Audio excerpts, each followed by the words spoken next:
Good evening, everybody. It is 6 o'clock, and I would like to call to order the Woodford County Board of Education regular meeting. It's November 18th, 2024, and we're here at Woodford County High School. For roll call today, all members are present and in person.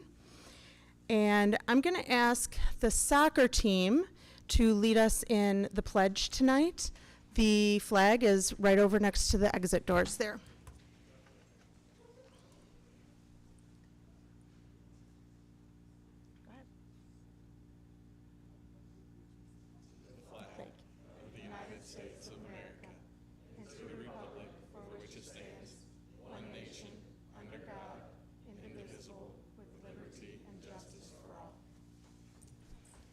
Thank you. Are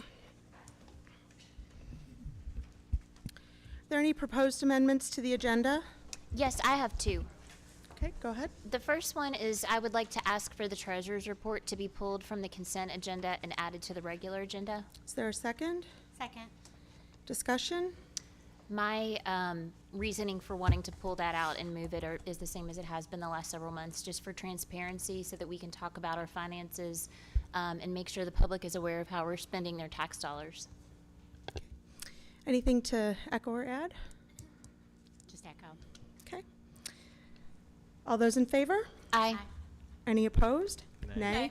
The motion fails 3-2. You had a second? Yes, I'd like to see if we could please add the Southside Access Project to item 9 under discussion items. Is there a second? Second. Discussion on that? I just think it would be helpful to get an update. I've had some communications with Mr. Adkins and Mr. Smith, and I think it would be helpful to have an update for people that are interested in that project and just any projects that we have in general, really, in terms of where we're at and expected completion dates. Any other discussion? All those in favor? Aye. Aye. Any opposed? The motion passes 5-0. We will add that as item 9B. Jesse.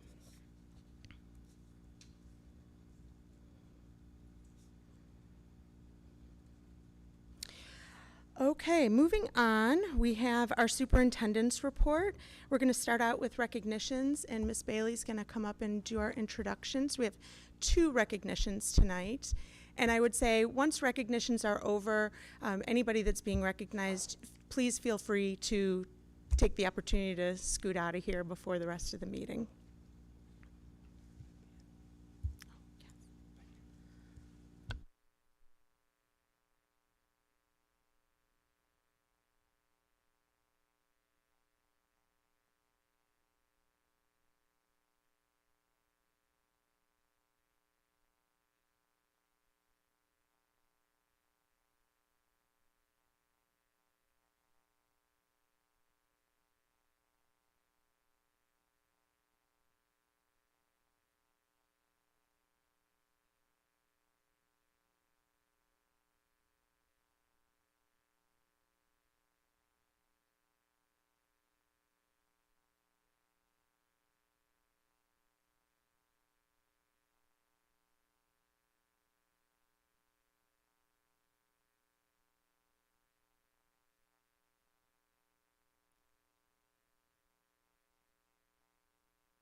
We are recognizing tonight the Woodford County High School men's soccer team. They had an absolutely phenomenal season, as probably everyone here is aware. Their overall record was 19-3-1. They won districts, they won regions, they took the Sweet 16, and they had a wonderful game in the Elite 8 state championship. So, awesome job, guys.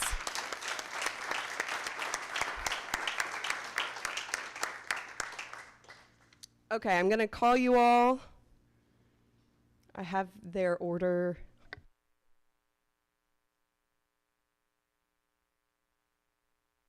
Okay, so I've got the order to be called is by your jerseys. So, Jacob Farmer.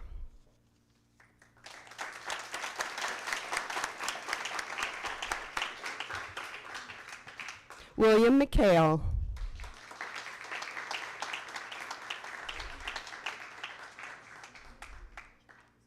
Woody Morris.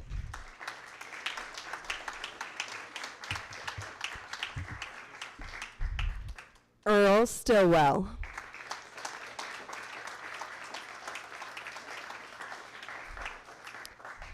Carlos Hernandez.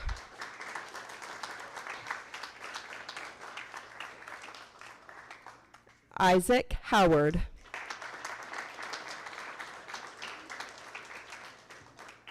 Marco Villa.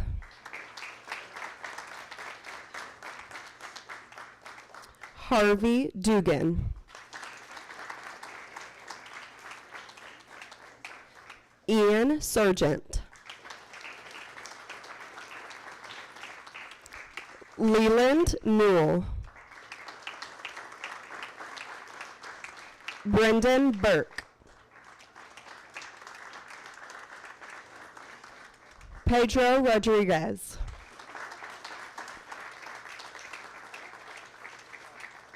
Samuel Taylor. Silas Dom. Ben Bush.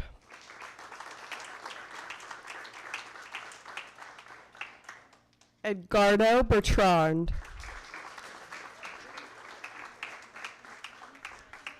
Hudson Deaton.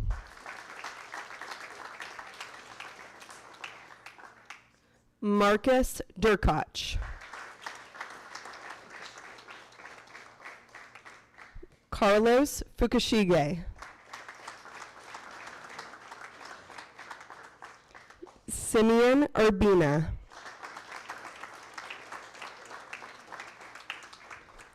Angel Aguilar. Luke Howard.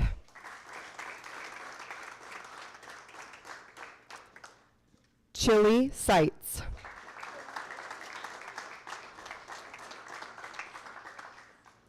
Axel Calles.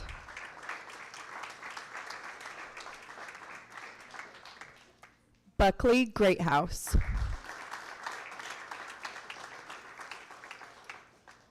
Austin Hamilton.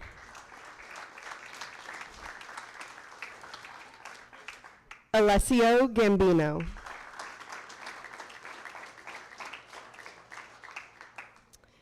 And before we move on to junior varsity, we'll list the coaching staff. Fanyam Atanga.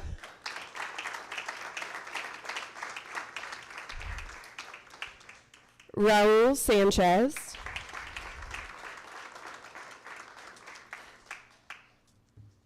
McLean Evans.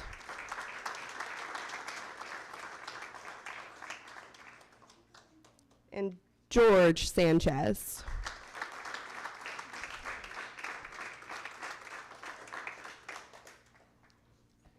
And now for our junior varsity. Alex Cole.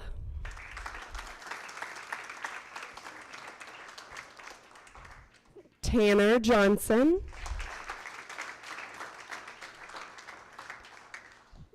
Kieran Toe.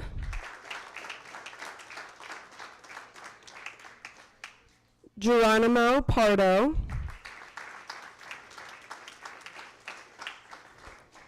Luke Howard.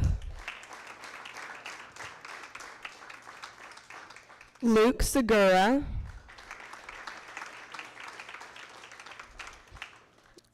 Ellis Endicott. Angel Aguilar. Ramsey Knight.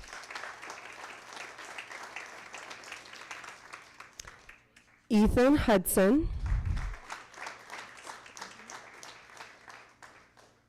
George Esquiel.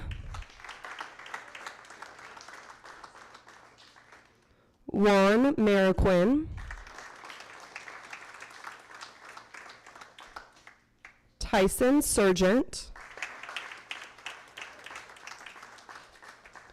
Hudson Deaton. Lincoln Sexton.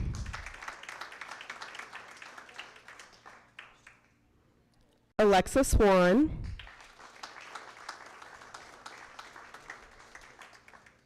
Josue Villa.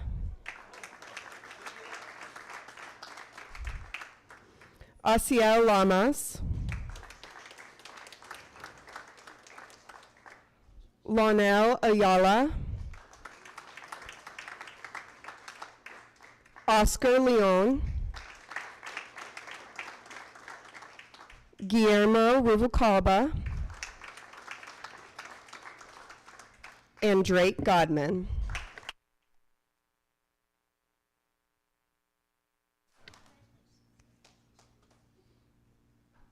Awesome job. So we'll go outside and take a group photo real fast and be right back.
right.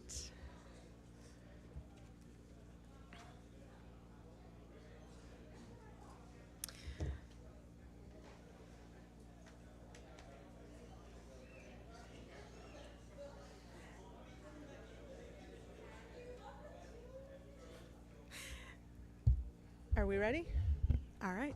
Thank you, Ms. Bailey, for the introductions and the recognitions. We're going to move on with our superintendent's remarks. Mr. Adkins?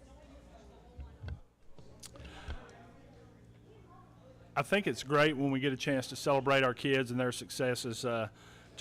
We have had an amazing run over the last 3 to 4 years of just we show up and win. Now, I'm sure our coaches can tell you that that's not exactly how it happens. There's a lot of work in between that showing up and winning piece and all that. So we have been very successful, and not just athletically, but academically as well.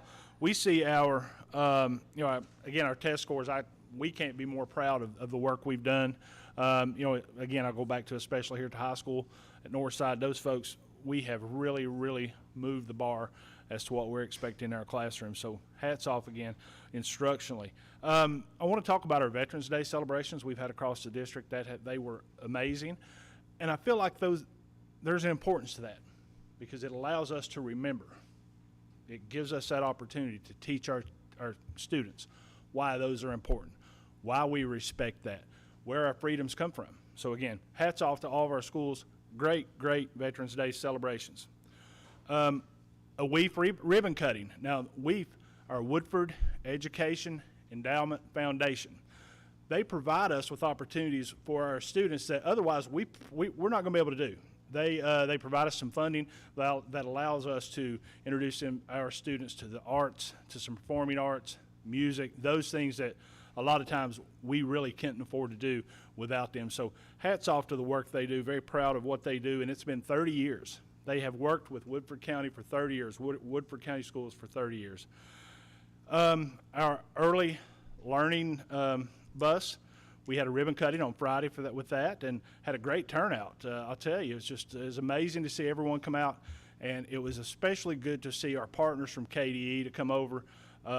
Miss Greta Hilton, who is the director of the OSIL department there at KDE. And we had a chance they were excited to see that we had their logo and their seal also in the Kentucky Department of Education located on the bus. So that was always good for them. I try not to go through too many of the good things and because I want to save something for everybody else. Give them a chance. I do want to say hats off to not just our football team for having a great season, but all of our fall sports. I mean, you look, we've got 2-time state champions. We've got kids that region Elite 8 in the soccer. I mean, we are being very successful. So hats off to all of our fall sports. Our football team had an untimely end of their season, but it's still a pretty good season when you're 10-2, I think. So pretty good season. One other thing, our Woodford County High School choral group had a chance to sing with the UK choral group a couple weeks ago. Very proud of that opportunity. We just have so many opportunities for our students going on. And to me, the importance of opportunities are helping that one student, find the niche that makes them want to come back to school, that makes them want to work hard in school and find what they want to do in their life. And that's where opportunities really provide that for our students, and we just want to continue to open doors as much as we can. And I think that's all I have. Thank you, Mr. Adkins. Move on to our good news report. Anybody mind if I go first for a change? So, I guess first of all, I would like to congratulate our brand newly elected school board members, new and existing. Mrs. Springate will remain in her seat for the next 4 years. We have Mr. Ambrose Wilson, who is elected back into Ms. Glass's seat, and would like to welcome KT Gould to the board for the very first time, taking over my seat January 1st. So I'm very happy for all of you. Congratulations from me. And then secondly, just on the vein of maybe the soccer team again, I think there's only one regret, literally one regret I have over the last 4 years, and that is that I will not be able to give my kids, my son and his friends, their diploma at the end of the year. So tonight, being able to honor at least a few of them, and also sitting up here with you, Reed, this year has been really wonderful. So I just wanted to say thank you. Thank you for acknowledging them. Thank you for supporting all of our boys. And that's all I have tonight. Ms. Springate, I'll move over to you. Thank you. I just wanted to share that it is Family Engagement in Education Week in Kentucky, and so there have been some events already in person and online, and they'll continue through the week. So encourage everybody to check those out. Thank you. Mr. Brickler?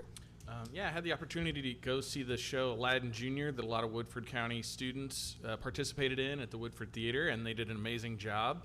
I also found out that there were also students from 7 counties total that participated. So it was not only a really good opportunity for Woodford County students, but they also got to build relationships and meet students from other counties in a shared interest, and I think that's really amazing. So I love any of those opportunities.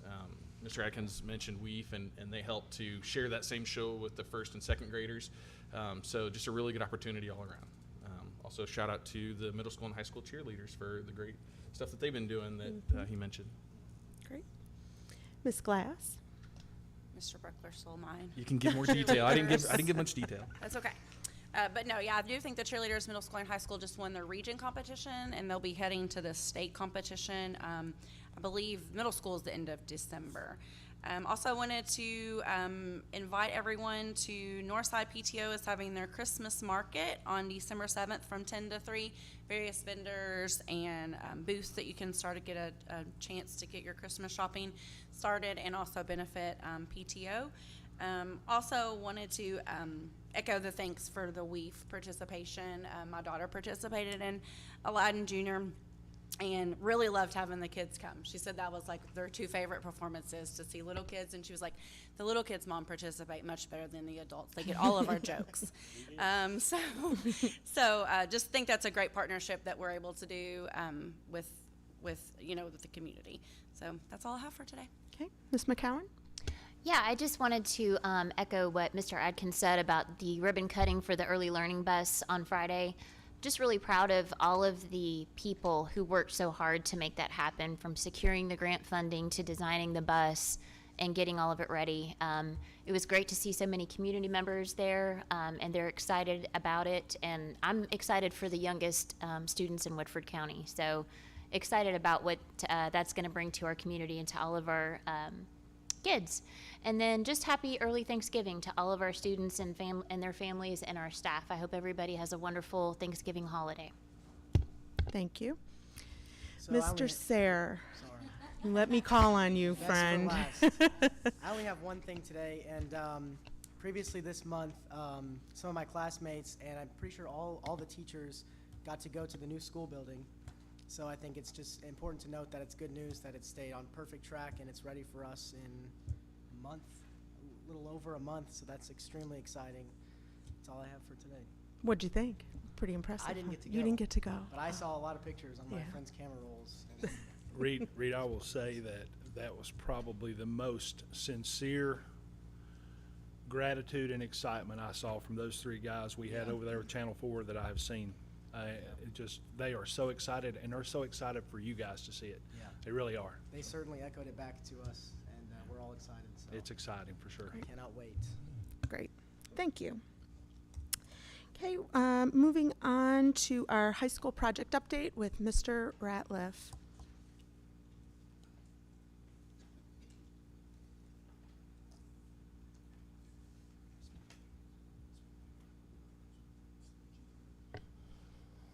Those guys were high energy that day, so their mood and my mood were a little different that day. So I was glad to run into them. So I needed it.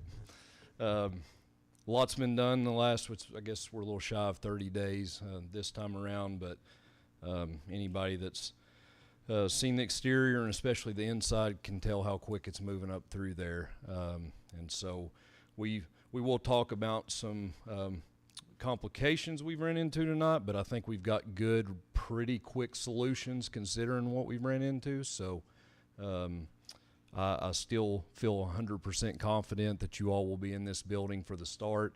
No issues there, just a few more days of work I think are going to be needed for some electrical scope that we'll talk about. But again, I think considering what could have been and the workarounds we found, I think we've got a real good solution. So we'll talk about that more. But finishes are ongoing, and the audit, you'll see some photos here, but it's starting to really come together and shine and look like the final product. So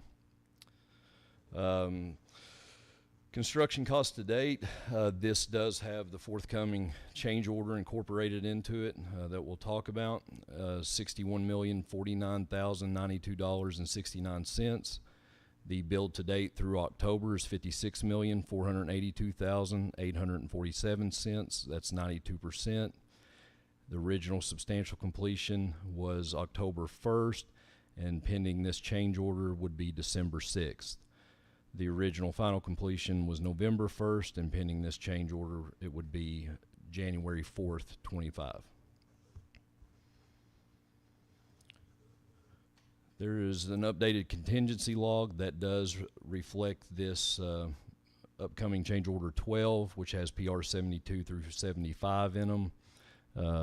Your total use to date is roughly 27%, $807,867.25, and that is a remaining contingency a little over $2.2 million. Past 30 days, areas C and E have been final cleaned, interior signage has been mounted, and owner furniture has been stored in there, and they're starting to slowly unbox it and install it in the classrooms. We did get a jump start on that. Not going to sit here and say it hasn't been a huge headache, but the good news is that's an early start as far as all that happening. So that's been a good thing as far as timeline goes. Area F, column wraps are installed, casework, all these items are complete. Casework, wall panels, and electrical devices. Area D, column wraps, interior glazing, kitchen equipment, light fixtures, and lab and institutional casework. Area A, bleachers are installed, the gym floor is stained, and the striping is started. The overhead doors are installed, and the duct is complete. Area B, auditorium seating is installed, theatrical lighting installed, acoustical wall panels, plumbing fixtures, and storefront doors. Site concrete pavement is complete, landscaping is complete, sod is at 70% as of today. We've got a short window before the rain, so we asked the sod guys to bring 3 semis today. They did that. They cut it yesterday actually for us and got all 3 semis installed today, so that was really big.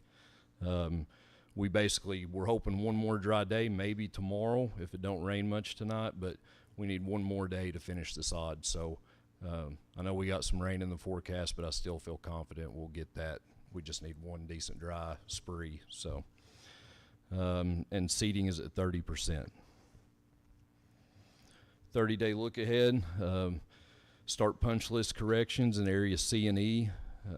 Area F, there's some miscellaneous casework items, and that's in a few places. So if we're saying casework's not done, there's some little filler pieces that are needed, or some things that come the wrong color, you know, we're waiting on. So most of the casework is miscellaneous small items that don't really hinder anything major, just cosmetics. So code base is installed, waxing is ongoing.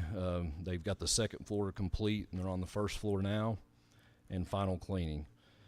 Area D, items to complete are electrical devices and fire alarm, wiring and voice data, architectural wood casework, doors and hardware, stainless countertops, cubicles, point of sale system, waxing, and final cleaning. Area A, complete the stain and stripe at the gym, complete the gymnasium equipment install once the flooring's complete. Stainless countertops, wiring, voice and data, and second floor light fixtures. Area B, complete the wood flooring at stage, complete stage equipment and curtains, wiring systems, voice data, light fixtures and devices, flooring, doors and hardware and casework, interior wall panels, signage, and final cleaning. Site, final grading and topsoil placement, that's nearing completion, seating and sod, guardrail. One small section was left out, that's why that's still on there, but that's like a couple hours of work. So exterior signage, flagpole, and splash blocks. Exterior signage starts tomorrow. And this was taken on Saturday, so a lot of the sod that you've seen installed today, if you've seen it today, you won't see there. East view. You can see all the concrete pavement around by the greenhouse and dumpster pad and ag shop are now complete that connects to the faculty parking. All that area is ready for seating. And you can see there they've already seeded most of that area, and then the sod goes right up against the building, which they'll finish hopefully tomorrow. There's just an aerial shot showing the sod installation last Saturday. Here's a classroom that they've already started. That's in Area E that they've started unboxing the owner furniture and putting in the classroom. That shows the vinyl graphic that was installed at the media center. And then That is so cool, by the way. Looks That really looks good. so good. Yeah. And then the commons area, the acoustical panels. There is first floor area D and F, which they started waxing today. And then the lobby, those ceiling panels and lights as of today are almost complete. They were not last week, but they worked on that all day, so they're almost finished up.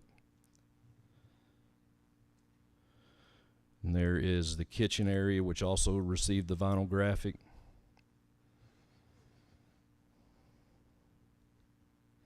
There's your auditorium. Big changes there. And as you can't hardly see, but the wood flooring, it's about 50% complete on the stage there. There's the band orchestra room on the left, and then the music storage. All those cabinets are installed. All these, almost the majority of these areas you're looking at with the ceiling out, that's just due to final inspections. And once we get inspections, those start dropping. So I know it looks like a lot of ceiling pads, but those go really fast. So. And there's the gym. I actually had a picture from Saturday, but I pried this one off Shane because he had a picture from today. So they've started the striping and the emblems, and it looks really good, in my opinion.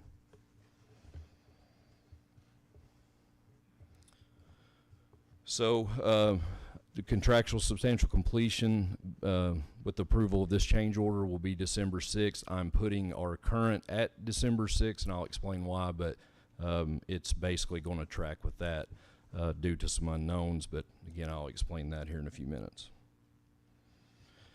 The track and field, so change order 4 is incorporated into this, all these numbers. Total construction cost $5,424,158.24. Billing through October is $3,689,664.65. That would put it at 68%. And the revised substantial completion date based off of change order 4 being approved would be February 10th of 2025, and a final completion of March 11th, 2025. So change order 4 is also incorporated into your contingency here. And so the contingency shows a negative number of $32,600. That's because the vast majority of the contingency left sits in the slide I've already showed you on phase 1. So as far as what currently was shown for phase 2, that's a negative number, but there's still in the overall contingencies for project, there's plenty of money left. So those can be used back and forth? Yes. Or, okay. Yeah. So we usually revise a BG, well, we have to revise the BG1 at the end of a project, but based off this, it might be worth us doing once to get things showing correctly and then do a final at the end of both of them. But every project you have to revise the BG1, so all it would require is for us to revise that BG1. Okay.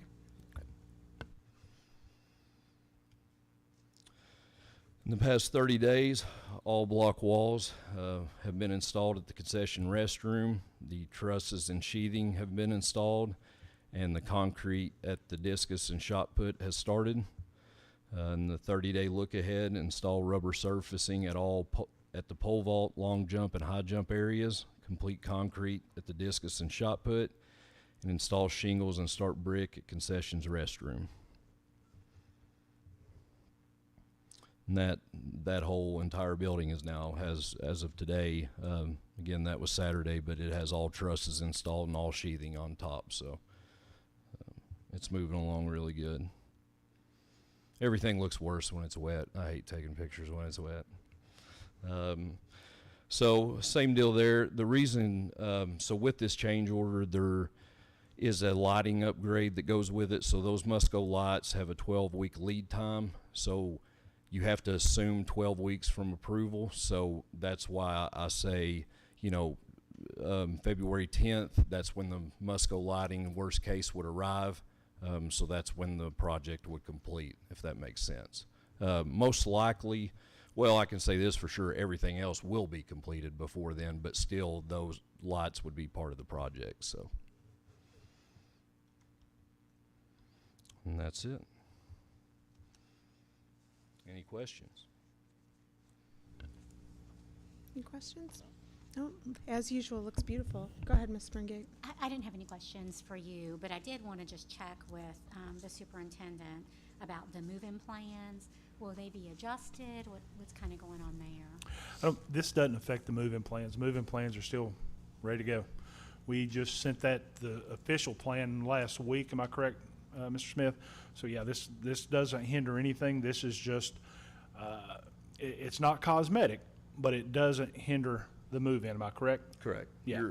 We're still moving things in Right. on the 9th. So in that area. as far as the new furniture that was ordered from a furniture supplier, it's already started moving in. And so your movers for, I think, the stuff here. existing high school, Yeah, the stuff is the here. 9th, and we still, I do not plan on that hindering this at all, as far as the 9th. And you think the move-in date for the students, there would be no workers, the final school would be completed, Yeah. everything would be done at that point? Yes. In December? Yep. Okay, thank you. Okay, then moving on, can I have a motion to approve the high school project change order? So moved. It's a motion by Ms. Glass, Second. a second by Mr. Brickler. Okay.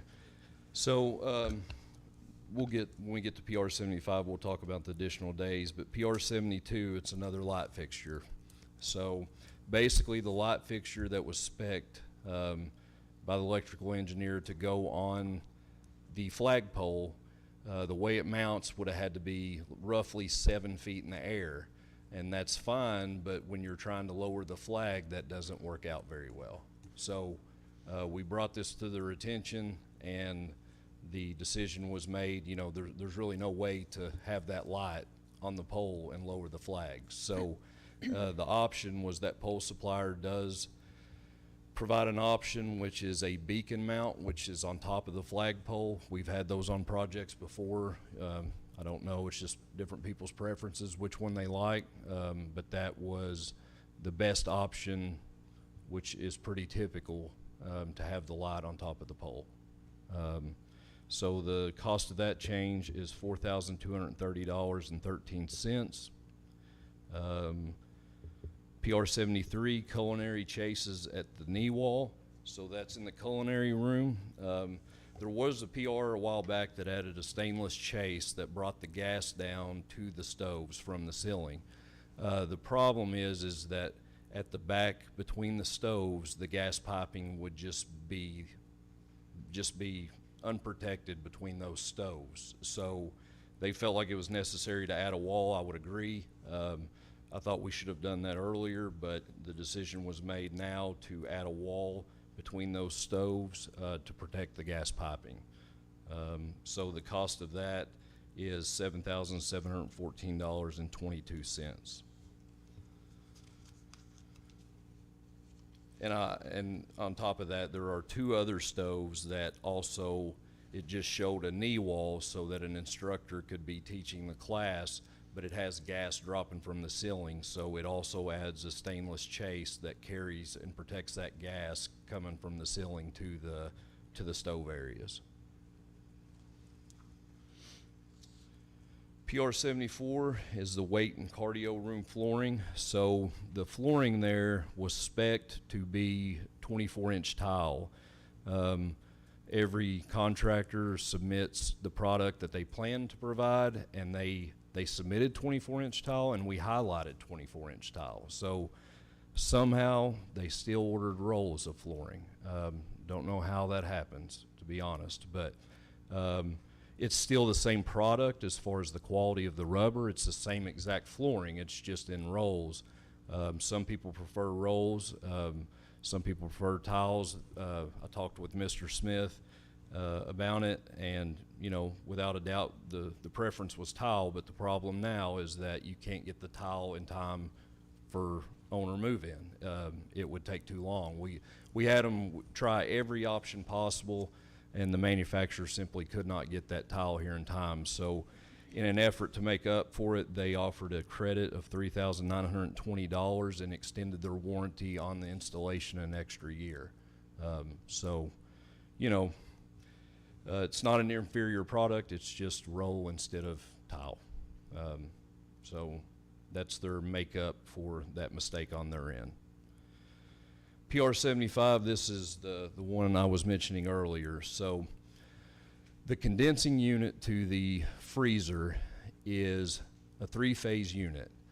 And the problem with that is that it connects to a single-phase panel and a single-phase docking station. The docking station is for if the school ever has a power outage, you can just pull in a generator, hook up to the docking station, and keep certain items in the school going. So the problem is both those items were single phase and the condensing unit was 3-phase. It was designed that way. The contractor didn't provide an incorrect product. It's just error in design. So the only option was changing that condensing unit to single phase, had a very long lead time. So the only option was to change the docking station and the panel to a single phase. Sounds easy, but what that means is that that single phase docking station serves as a transfer switch, and those have really long lead times right now. So that's when this was a big problem. It had a 12 to 16 week lead time, and long story short, and honestly, this was basically CMTA and the electrical contractor working directly together to get this thing fixed quick. They have a workaround to where we can get our inspection. It does not hold up the opening of the school, and as soon as that transfer switch docking station comes in on a weekend or whenever's convenient, they'll have to shut the power down for like 2 or 3 hours, install the switch, and you'll be back up and running. So unfortunate error, but in the grand scheme with a 12 to 16 week lead time, the fact that we can still, it's just a little additional work, which is why the additional days are requested. It's a pretty good outcome considering the situation. So the total cost of that would be $18,405.86. So the overall total cost add for this change order would be $26,430.21. Any questions? Questions, discussion on any of those? I have a question about what you were just, the last one that you were talking about, the single phase docking versus the triple phase docking. So what does going from triple to single mean? Does that mean we won't be able to keep things running if there's a power outage? Like, what is the difference between single and triple? What are we? No, you will be with this correction. Okay. But if it was left as you can't have 3-phase, a single phase panel and docking station will not operate a 3-phase condensing unit. Okay. So that was the problem. But with the solution, there will be no point to which you don't have power to everything. And no performance issues going from 3-phase to single phase or anything like No, that? that's what it should have been. Okay. It's basically correcting it to what it should have been. I gotcha. Yeah. Okay. You could have done all three-phase or all single-phase, but the best solution is just to do them all single-phase. So the Or workaround, three-phase, I'm sorry. like the workarounds that have been identified in terms of quality, Yeah, when I say workaround, like the quality is the same, it's just they have to do a workaround to avoid like, without that transfer switch being installed, it just takes extra work from the contractor to temporary that up until it gets there. And honestly, they could go in way more depth than me Yeah. as far as what that entails, but it's just a fix to not having that piece in place. If it wasn't a good solution, an inspector would never pass it. okay, thank you. Anything else? Yeah, I'm sorry, I just don't really understand I mean, I think you explained it, I just don't understand it. So it's not gonna have any effect on any of the equipment, anything in the kitchen? Nothing's gonna be affected while we have this temporary situation after the inspection, before the workaround is done? It's not gonna have any kind of effect whatsoever? It's mean- just- Is it just if power goes out and you have to use a generator? Is that the only time it would be an issue? Or is it an issue just using ongoing power? I just don't understand exactly what the Let me try problem to is or think. why it has to be changed. So yeah, I mean, I would think, and I would need some input from CMTA on this.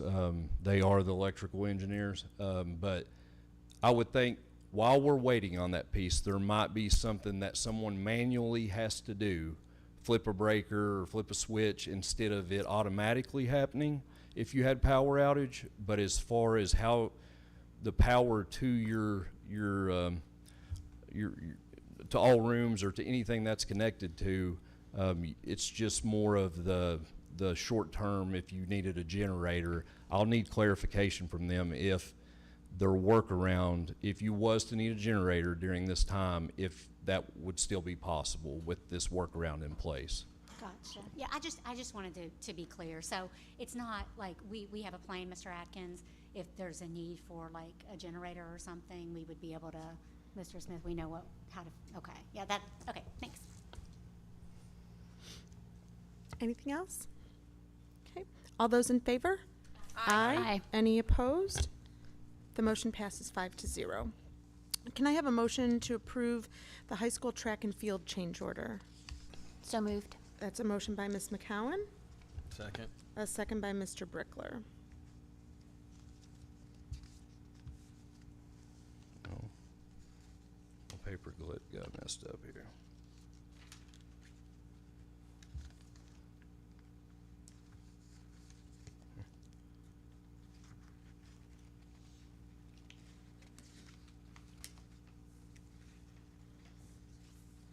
Too many papers.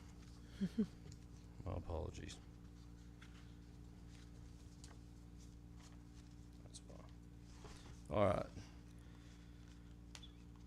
So PR number 5 is electrical at fence. Basically, that one's really simple. So the fence was an alternate that was not accepted, but when they revised the electrical drawings, it still showed power running down the fence line. So that's just making sure you get a credit back for power that's not existing anymore. So that was a savings of $1,376.66. PR6 is bleachers. So what this entails is the 4-inch and 6-inch concrete sidewalk that's required, and the foundation, site drainage, and utilities for a future 2,485 person grandstand. The cost of that is $306,035.70. With that, this goes back to the Musco lighting I was talking about. It would add an additional 36 days to substantial completion because the Musco lighting, based on whether this is accepted or approved, it'll be released. And at that point, you have up to 12 weeks to receive the Musco lighting. So that would put us at the February 10th substantial completion, assuming and they released it Monday. Discussion? Any questions? Yeah, can you expand a little bit on the scope of this? Just because I don't know that we knew a lot about it before this, so just kind of an update on where the numbers came from for the size of the grandstand. For the actual seating capacity, Mhm. I wouldn't be able Oh, okay. to Yeah. weigh in on that. Yeah, so I'll be glad to weigh in. So after we got the initial numbers back from the previous change order to add the concession stand and the 500-person bleacher grandstand, we started looking at the numbers and started doing research on how much the cost would be to be able to upgrade the grandstand to basically a regular or legitimate size grandstand for that size stadium that you would see at any other high school. And so we did a couple of site visits at a couple of high schools and looked at that and started getting the numbers back and started reviewing the funding, and we felt like that would be it would definitely be more economical to be able to add these footings, add the drainage, add the electric, add all the things that we would need now versus having to come back in several years if that's the decision that were to be made. So it's definitely more economical to do it now, and so we wanted to go ahead and put that forth to the board to ask for that to get it done now, since we have the funds available. So And that's part of the contingency that we already have available, and that's why we can do it now. that's correct. This additional grandstand, if you'll recall, guys, we have our middle school graduation. We walk them to Fallen Springs. This would allow us to do this right there. We have our high school graduation at Fallen Springs. This would allow us to do it there as well. It would give us our lacrosse team that has not had a chance to, they have maybe 3 home games a year. This would give them a home field and bleachers. This would allow our band to host their own band competitions. There's just a way of revenue for all of our kids and groups that will use that to, well, track everything to increase the revenue base. Right now, they're struggling to find ways to fund themselves. So this will give them a better opportunity to do that. So lacrosse would be able to play home games on that field? We're 100. Because I thought there were some concerns about sizing, because I know soccer, it's not big enough to play soccer, and It Well- does meet the minimum requirements for soccer. Yeah, it does? it meets the minimum requirements for all athletic events up through the state championship game. And Ms. McCown, I'll say that was a concern, and Yeah. Mr. Smith looked into that, and it does. We may have to put some, the mats on our track to protect that from cleats, but yes, it Yep, does. that's right. So just to clarify, what we're doing tonight is going to negative out our contingency, or no? The overall project contingency will still be, Not the overall project, but Yeah. The this track and field. specific Track and field. field contingency will go to a negative balance? Mm-hmm. Okay. And this is for the prep work, is it also for the actual bleachers It- for that many people, or is it it- just the, like, the concrete kind of pad? It's just for all the infrastructure for the grandstand. It does not include the grandstand pricing.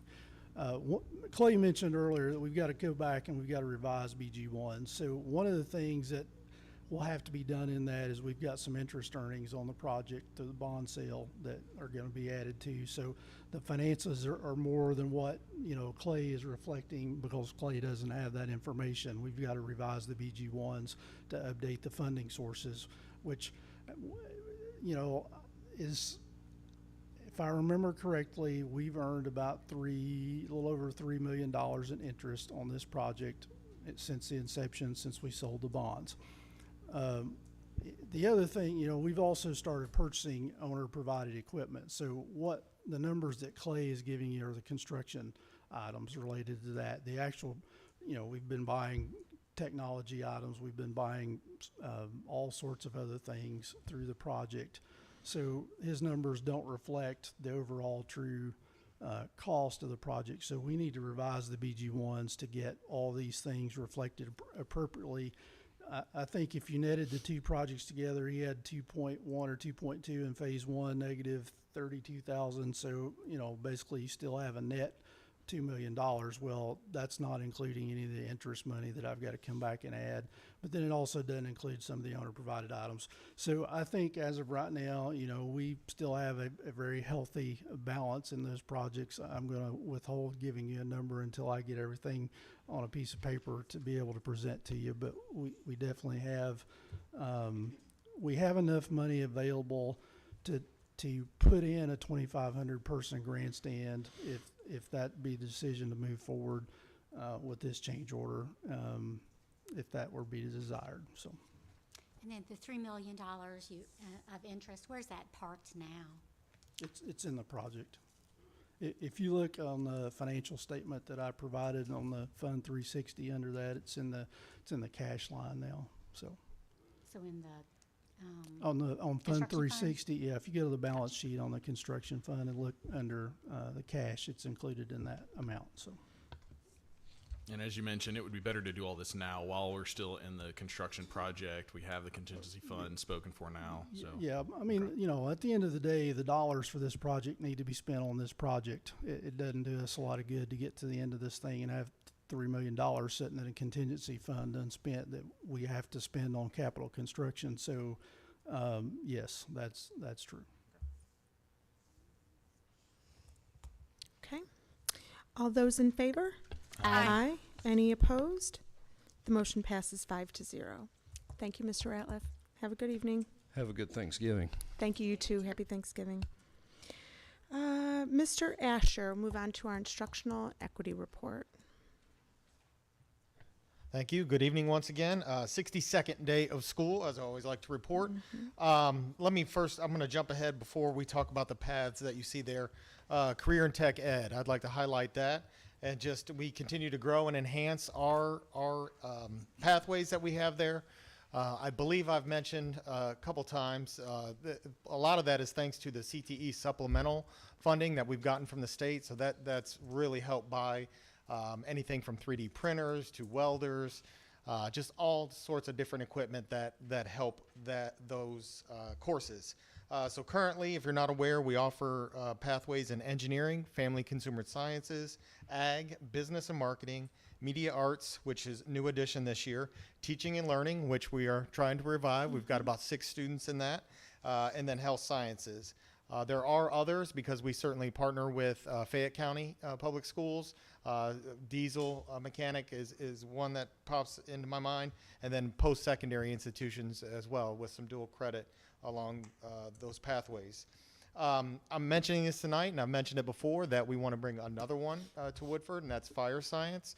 So I've been working with Chief Rankin here, who I'll give the mic in just a minute, on a collaborative project, as well as Mr. Reed here at the high school, about how we can bring that to Woodford County High School. So Mr. Rankin, or Chief Rankin, I should say, come on up.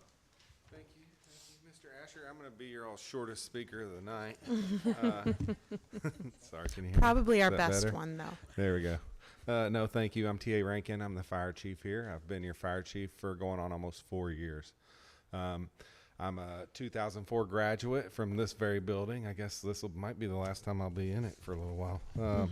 Hopefully not, though. I want to tell you a little bit about what we're doing and what we are. If you don't know, Versailles Fire is a full-time career fire department. We offer multiple opportunities, though. We also have part-time and volunteer firefighters, and we have junior fire program that's in place currently, and that's for kids that are 15 to 18 years old to kind of get to know what it is that we do, and a way for us to get them in our doors and teach them about this way of life that we have. But a few other things I want to share with you. First, I wanted to comment. There was about 5 kids that came through a minute ago that I coached at WISA, so I probably should have stepped up there with them. I had a hand in that. No, congrats to them. Like Mr. Asher said, I've been working with him, Mr. Reed, but to kind of preface a little bit of that, for the last 2 years, I've worked with the Kentucky Board of Education, Kentucky Fire Commission, and have sat on advisory committees for both Woodford County Public Schools, the health sciences, as well as one in Fayette County for their fire science program. And what I found is that there was a pathway for several years that was broken for these kids to be able to get things like dual credit and some credentialing in their career path that they were choosing, right? And through the conversations and meetings and many hours and years worth of work, now we have that pathway corrected for these kids. And it's a super exciting thing. And what I really want is for the kids of Woodford County to be able to come to Woodford County's fire science program and not have to go to Fayette County. The number one problem that I had when I got hired was we can't recruit and retain people. It's an industry, a problem in the fire service. And the best way through research and development that we've found is to get in those kids' lives as soon as we can. About a year ago, I created the junior fire program. It used to be called Explorers, if you know folks that did that years ago. It kind of faded, and we brought that back around. I tried to target some kids that were going to the Fayette County school program for fire science. And what we learned through that research and development is that every one of those were cheerleaders, football players, soccer players, they're student athletes, right? Student athletes aren't available and nights and weekends when we want to try to impact them. So I was like, we got to do something different. This isn't working. So we have the foundation built for that to support a program that we're looking to get here. And it's an exciting thing. I've got kids that are in Woodford County schools. I know a lot of you all probably do too. And we just want to fix the problem. And there's no better place for us to recruit people to wear the badge and to wear that uniform than the kids that are in this school. And the best way to do that is with a program right here in this building. So. Chief, could you talk about the instructor? Sure. Yeah. So it's as far as models, there's probably a handful across the state, and I don't have the information with me, but Erica Sedlin at the Kentucky Board of Education has been a advocate for this across the state, and she's killing it. So, but there's several throughout the state that have these programs. Our model would be similar to the model for SROs, right? So the city has 2 SROs. They're in the middle school and the high school. My idea would be that we would treat an instructor, an employee with the Versailles Fire Department would come in and teach this program. And the goal would be that we would work together to sort out the logistics of that, but that I know that we will provide a person that is in the field, that has the credentials, the resume to be here to get these kids excited. They have the right attitude, and we will support it with whatever we got. So we've got some apparatus that's getting older. You know, they're very expensive. I'd much rather give them to this school and this program than I would surplus them, you know. So we're looking to work together. I've got plenty of stuff that I think will help build this. There'll be some groundwork and some things we'll have to do, you know, to financially maybe start it up, but I would love nothing more than to see that ag shop that I used to be in. I took every class there, and I'll share a little bit about myself. I didn't go to college. I didn't know what I wanted to do, and Eastside offered that diesel program that he was talking about, and I thought, that's what I want to do. I want to be a diesel mechanic. And so I went there. They put me in a job placement in Lexington. I loved it, everything about the program, and then when they put me in that job, I knew there's no way that I wanted to go to that same building with no air conditioning and stare at the same set of wrenches every day. So it offered that opportunity for me, CTE did. And I've got a good foundation of diesel technology under my belt, but you see where we are now. You know, there's a lot of kids. We've got 2 that are interning with us right now in high school that have been in that program for years past, and they kind of hit a roadblock. So there's opportunities for internships, co-ops, sky's the limit for what we can do with this thing. And it would be a feeder program for us, but there's 2 other fire departments in Woodford County, Midway Fire, Woodford County Fire, and all across the region. And I know there's not programs like this in Anderson County. There is one in Franklin.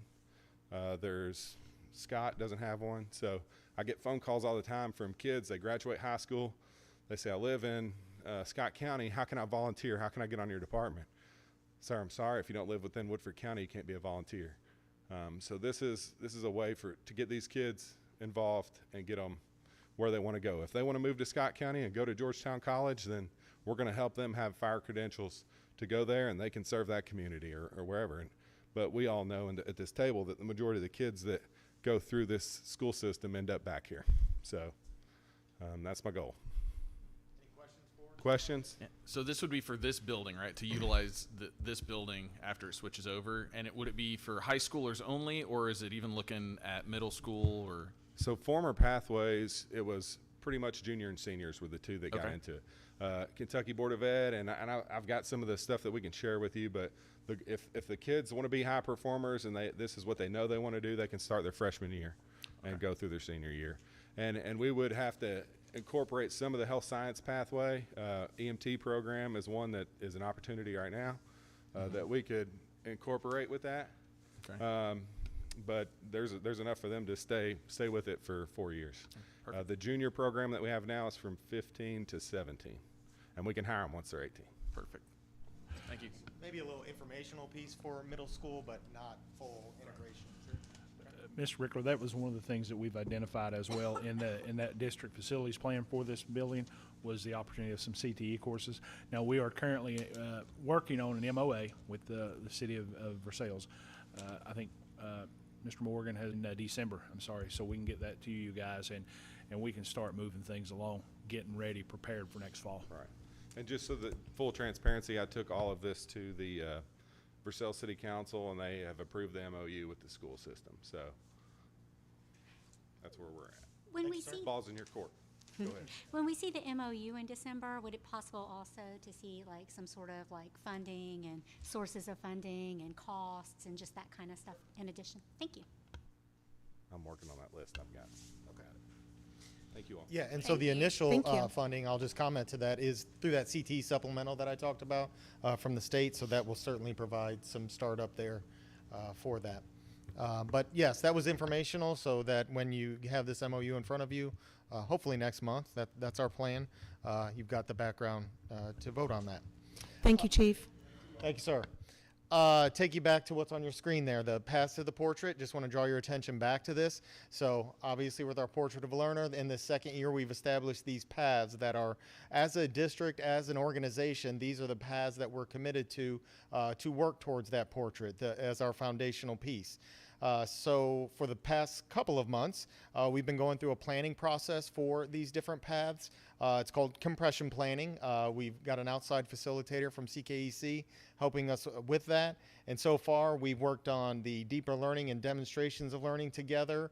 And then just last week, had a very successful session on career readiness, community engagement, community members in the room, FRC, counselors, teacher, myself, Miss Tracy. It was really good, and it's just ideation.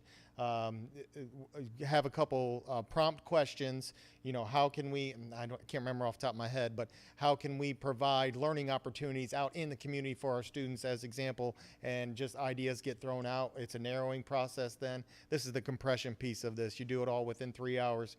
So we've come up with some great ideas.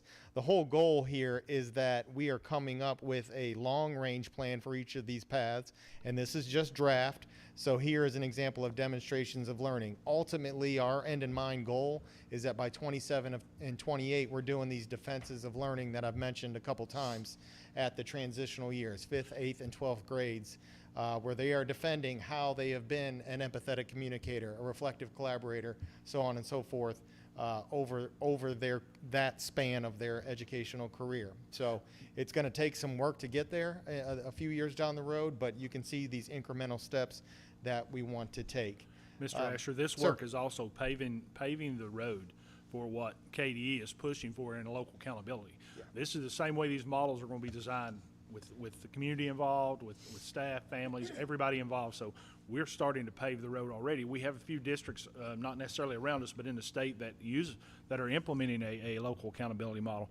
But that's eventually, I'm going to say within the next 2 to 3 years, we're going to see the state move to districts designing their own local accountability models, and this is paving the road. This is basically the same process as what they're using to develop those. Thank you. And we're along those lines. We're working with KDE. We're in a cohort with that group along the lines of United We Learn, working with other districts. We have one visiting us this Friday, and I've got a virtual meet with another district that are all on similar type things. Everyone has their own flavor or take on this. But all of it is collaborative work all together, working towards these similar goals, I should say. Any questions on that before the next item? I don't know if it falls into this, but my daughter recently joined the GEMS program here at the high school, which is Girls in Engineering, Math, and Science. And I don't know if it's part of this initiative, but it was all high school students that were teaching 5th grade girls different engineering methods and different projects and things. Yeah. And so to me, it seems like that's part of it, where you're actually letting the students teach the next generation and things that they're efficient in. And she talked about it for like an hour after we got home. So it That's was great. It was a really good just example of, to me, when she started talking about it, it had all the deeper learning Yep. facets in it. So if that's part of this initiative or program, then Well, it falls under the umbrella, especially the deeper learning part, and tech and innovation for that Yes, matter. that's what sparked my memory of it. Yeah. But GEMS existed back even when I was at Northside. Kind of died out, obviously, through COVID, and then Miss Stelb and a couple others escaped me, have brought it back, and it's resurging very, very nicely. So thanks for bringing that up. Any other questions or comments on this piece? Next one, which is on the agenda, I believe consent agenda, permission to apply for a grant.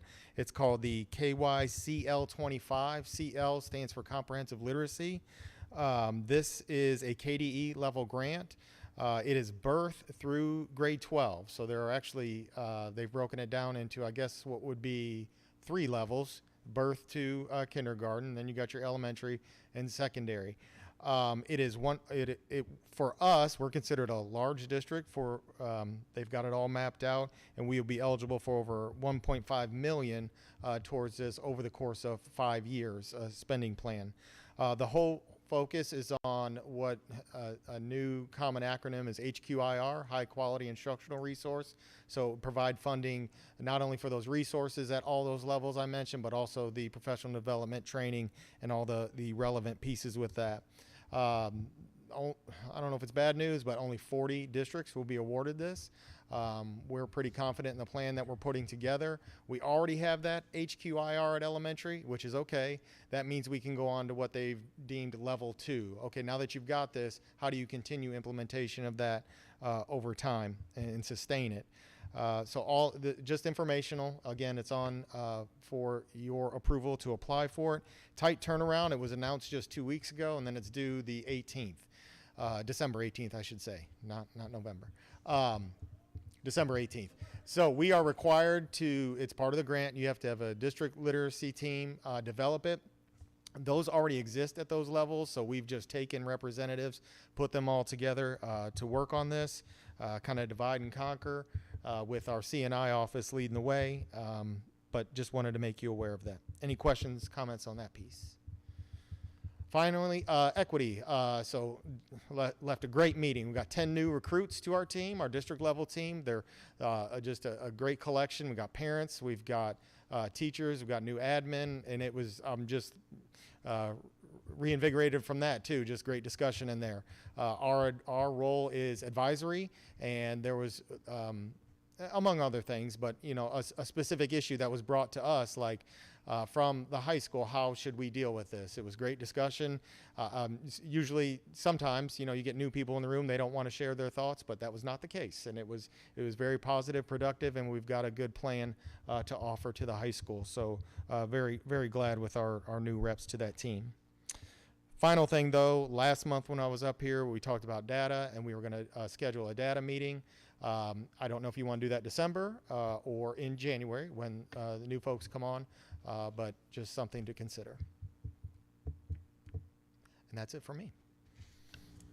Okay. Questions? I'd say January with the I new. think January makes sense. I'm actually out of town the first 2 weeks of December anyway. So I assume that's what I would Yeah. recommend, just Yeah. as an Yeah, I update think it makes for sense. the 2 new members. Yep. Yeah. We It'll can be a good schedule them. introduction to them. Come in on a. So It once was they really come, helpful when I joined, I know, to Yeah. have that. yeah, in the we'll do an beginning. onboarding and then a whole data meeting with Yep. everybody. What are y'all laughing about? Oh yeah, yeah, yeah. All right, so we'll table that until we get the new members sworn in. Yep. All right, thank you much. Thank you. Moving on to audience public comment. We have none, so can I have a motion to approve the consent agenda? So moved. That's a motion by Ms. Glass, Second. a second by Mr. Brickler. All those in favor? Aye. Aye. Any opposed? Nay. The motion passes 3-2.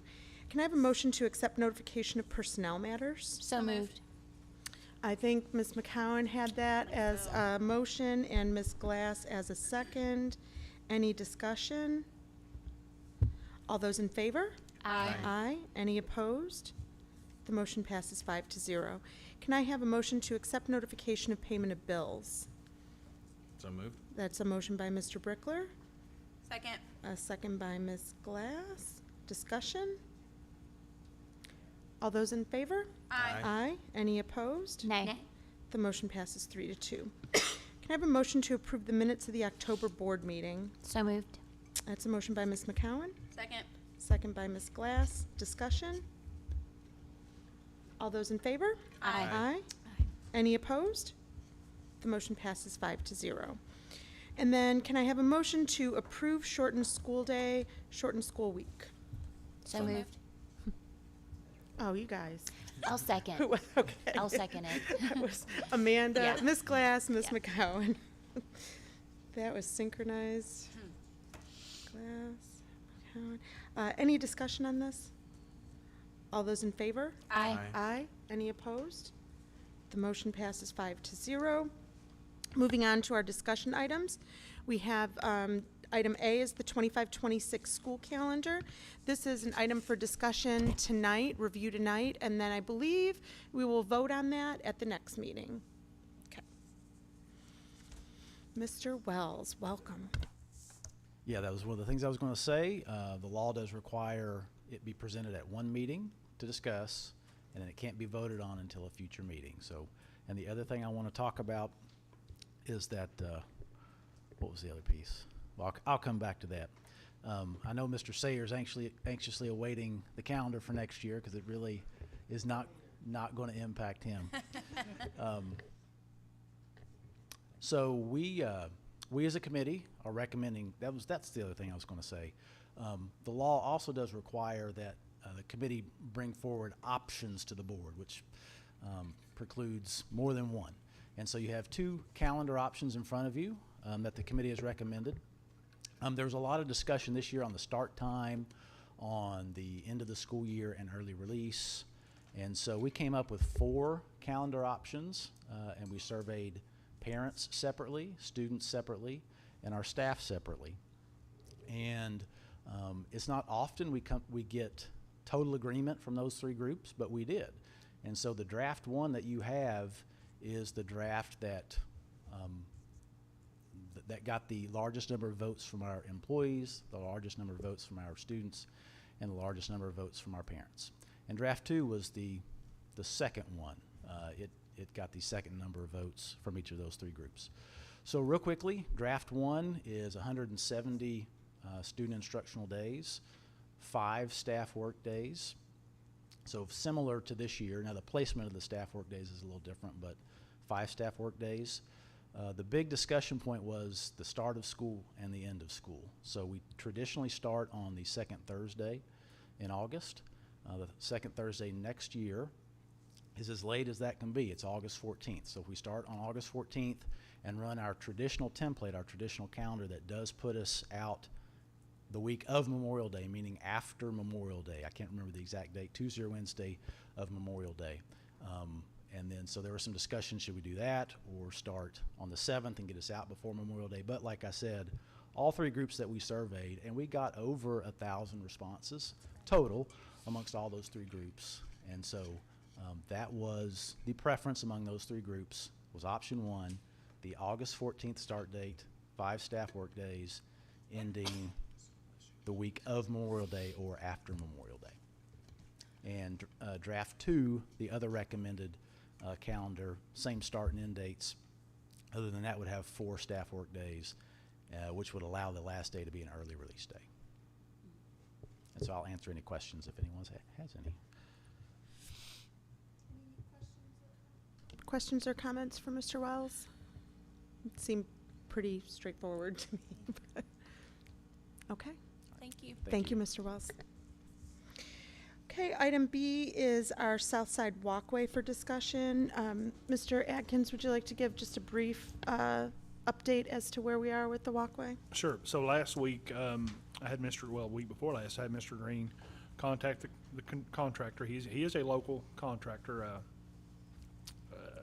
very well rooted in the community, I will say. He has a large job that he is wrapping up. Last week, they came, obviously he had called 811, which is the dig number, so to check and see what the underground utilities look like. So they've come out and marked those. There was some fencing delivered last week. So, Mr. Smith, with that, I'm going to turn it over to you and let you explain. Yes, absolutely. So the fencing contractor that we hired, he's usually very reliable. They do great work. They're usually the more economical choice. He has gotten involved in a larger project at another school district adjacent to us and hasn't been able to get away. So I spoke to Mr. Green this afternoon and just asked him, is there any reason that we can't go ahead and open the opening up that's between the fences between South Side and the subdivision? And so he's going to go first thing in the morning and remove the barrier, make sure it's safe so that there would be nothing, that would be unsafe about it, but go ahead and allow the children or anybody that needs to pass through that area until we can get the fencing contractor there to put the fence up. And we all believe that that should not pose any kind of issues. So The only thing that I do feel like we need to do with that is to provide more support out there to make sure that the students are adhering to what we expect them to do coming down the sidewalk. So, You mean supervision or a monitor? Some sort of monitor? yep, more supervision. Okay. So does that mean everything but the fence is ready to go? yes. It's been ready for a while. Yep. Yeah. Okay. Questions, comments? No, I really just was going to ask, what the plan was for the fence, because I've had lots of people contacting me asking when it's going to be ready.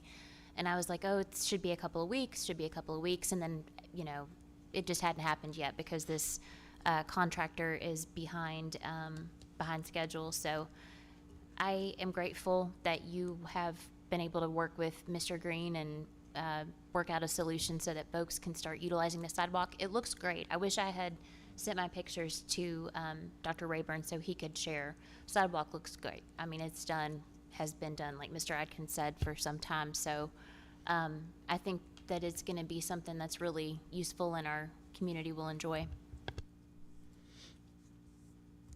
Thank you, Mr. Smith. All right, that brings us to our other business. Can I have a motion to enter into executive session for discussion of pending litigation pursuant to KRS 61.8101C? So moved. That's a motion by Ms. Glass, and I think I heard a second by Mr. Brickler. Okay, are we going to retire to the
Well, it is cold out here now. Oh, I feel good. It feels better. I couldn't breathe in there. They should shut down 3 weeks. All right, where's our monitor? Let's get everybody in front, in the camera. You have to be seen and heard. Seen and heard, okay. Can you see all of us? Yeah, we can see all of us. All right, can I have a motion to return from executive session for discussion of pending litigation pursuant to KRS 61.8101C? So moved. That's a motion by Ms. McCown. Second. A second by Ms. Glass. Any discussion? No, I don't think we can, so. You just need to mention that you returned from closed session and there was no action taken. No action taken. We've returned from closed session and no action was taken. All those in favor? Aye. Aye. Any opposed? The motion passes 5-0. Can I have a motion to adjourn? So moved. Motion by Ms. Glass. Second. Second by Mr. Brickler. All those in favor? Aye. Aye. Any opposed? The motion passes 5-0. Thank you. Thank you. Josh, so you got everything loaded up?